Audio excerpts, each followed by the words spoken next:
মুসলিম জাহানের চতুর্থ খলিফা ছিলেন হযরত আলী রাদিয়াল্লাহু তাআলা আনহু।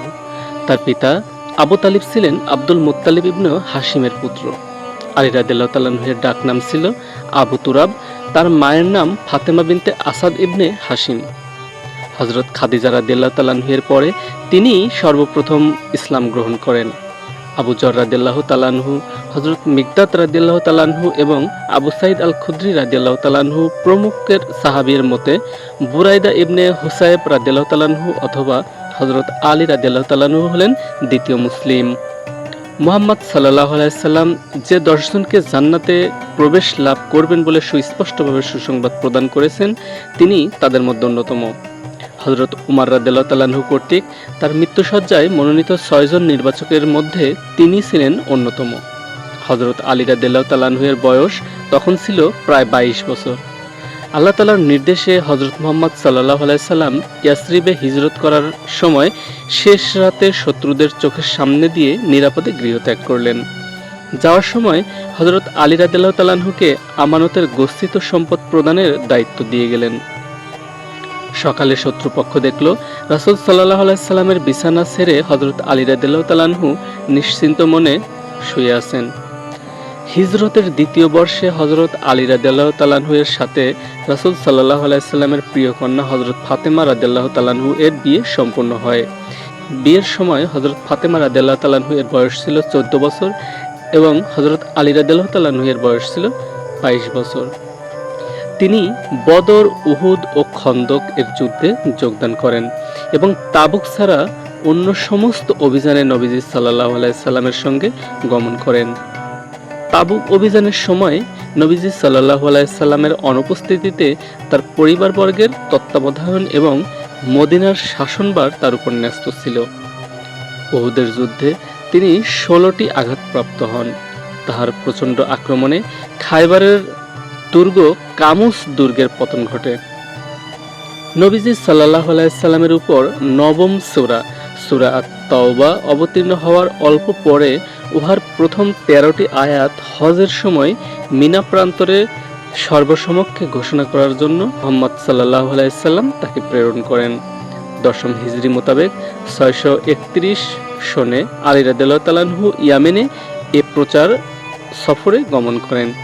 ইহার ফলেই হামাদানিরা ইসলাম গ্রহণ করেন। হযরত ওসমান রাদিয়াল্লাহু তাআলা আনহু এর শহীদ হওয়ার পর মদিনাতে একটি সর্বব্যাপী বিশৃঙ্খলা এবং নৈরাজ্য বিরাজ করছিল।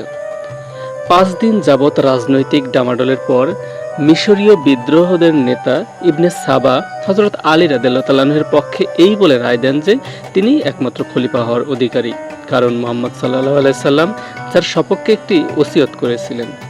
23 জুন 656 খ্রিস্টাব্দে হযরত উসমান রাদিয়াল্লাহু তাআলা আনহু এর মৃত্যুর 6 দিন পর হযরত আলী রাদিয়াল্লাহু তাআলা আনহু মহানবী সাল্লাল্লাহু আলাইহি সাল্লামের চতুর্থ খলিফা নির্বাচিত হন এবং জনগণ তার হাতে একে একে বায়াত গ্রহণ করেন।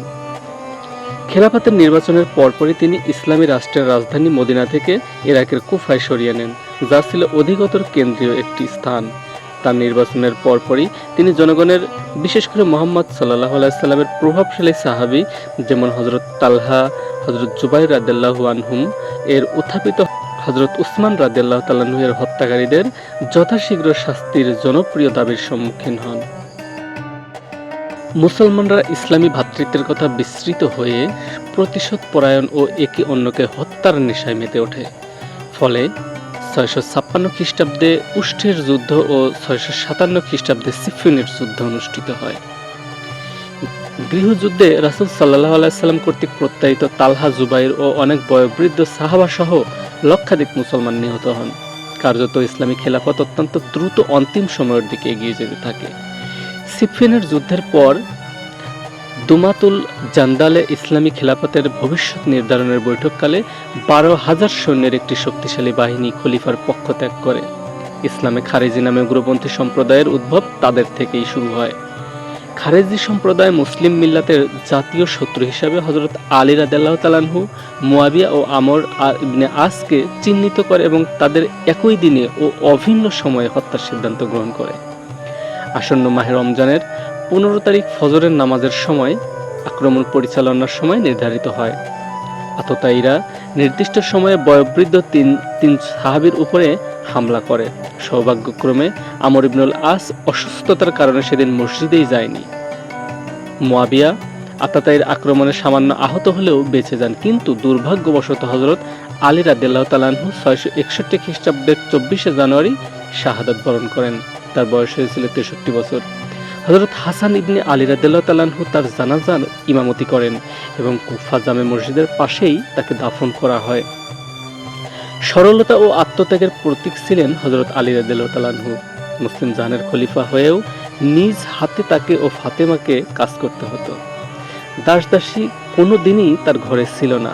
ইতিহাসবিদ হিট্টি বলেন, হযরত আলী রাদিয়াল্লাহু তাআলা আনহু ছিলেন যুদ্ধে সাহসী, পরামর্শদানে বিজ্ঞ, বক্তৃতায় স্বচ্ছ সাবলীল, বন্ধুদের প্রতি অকপট এবং শত্রুদের প্রতি দয়াশীল। হযরত আলী রাদিয়াল্লাহু তাআলা আনহুর মাহাত্ম্য ও শৌর্য বীর্যের নিদর্শন স্বরূপ ছিলেন। মাসুদি বলেন, আল্লাহ তাকে যে গুণাবলী দান করেছিলেন তা পূর্ববর্তী ও পরবর্তী অন্য কারোর মধ্যে আমরা খুঁজিয়া পাইব না। বস্তুত হযরত আলী রাদিয়াল্লাহু তাআলা আনহুর শাহাদাতের মাধ্যমে খোলাফায়ে রাশিদের সমাপ্তি ঘটে।